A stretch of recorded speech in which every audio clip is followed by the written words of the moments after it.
When an enterprise grows to include branch offices, e-commerce services, or global operations, a single LAN is no longer sufficient to meet its business requirements. Wide Area Network, or WAN access, becomes essential. This video will overview what a network professional should understand to select WAN technologies, services, and devices which will meet the changing business requirements of an evolving enterprise. A WAN is a data communications network that operates beyond the geographical scope of a LAN.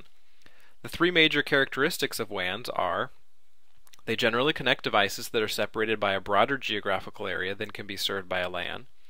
They use the services of common carriers such as telephone companies, cable companies, satellite systems, and network providers.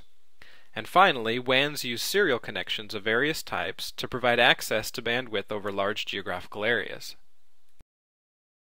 WAN access standards typically describe both physical layer delivery methods and data link layer requirements, including physical addressing, flow control, and encapsulation. The WAN access physical layer describes the physical connection between the company network and the service provider network. Terminology commonly used to describe physical WAN connections include customer premises equipment, or CPE, which are the devices and wiring on the subscriber side of the demarcation point. The demarcation point is the cabling junction box that connects the CPE to the service provider. The local loop is the actual cable that connects the CPE to the central office of the service provider.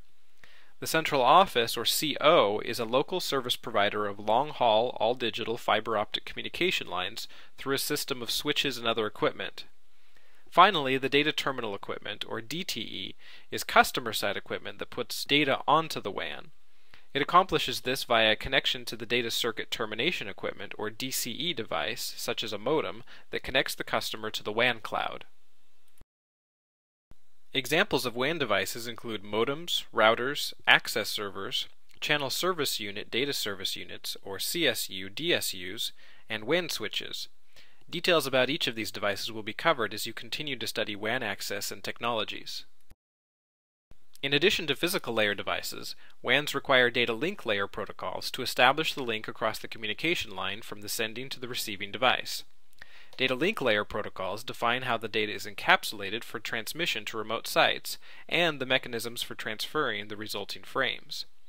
A variety of different technologies such as Cisco HDLC, PPP, Frame Relay, ATM, X.25, and ISDN are used.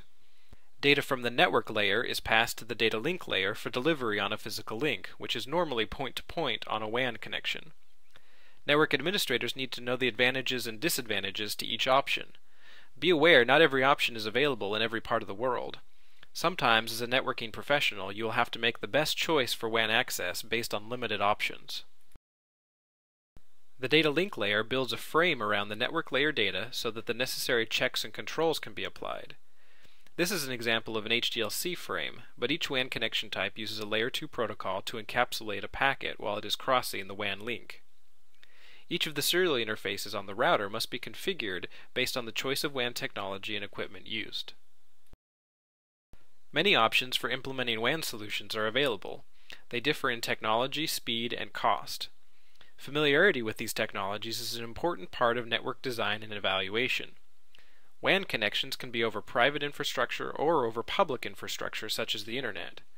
Private options include dedicated and switched communication links. Public connections use the global Internet infrastructure such as broadband services, DSL, cable modem, or broadband wireless. Each type of WAN connection has advantages and disadvantages. You need to know if you are connecting to local branches within the same city, to business partners, to customers, or a combination of these. You also need to consider the geographic scope, regional, national, or international. Finally, you should consider the type and volume of traffic your business will generate.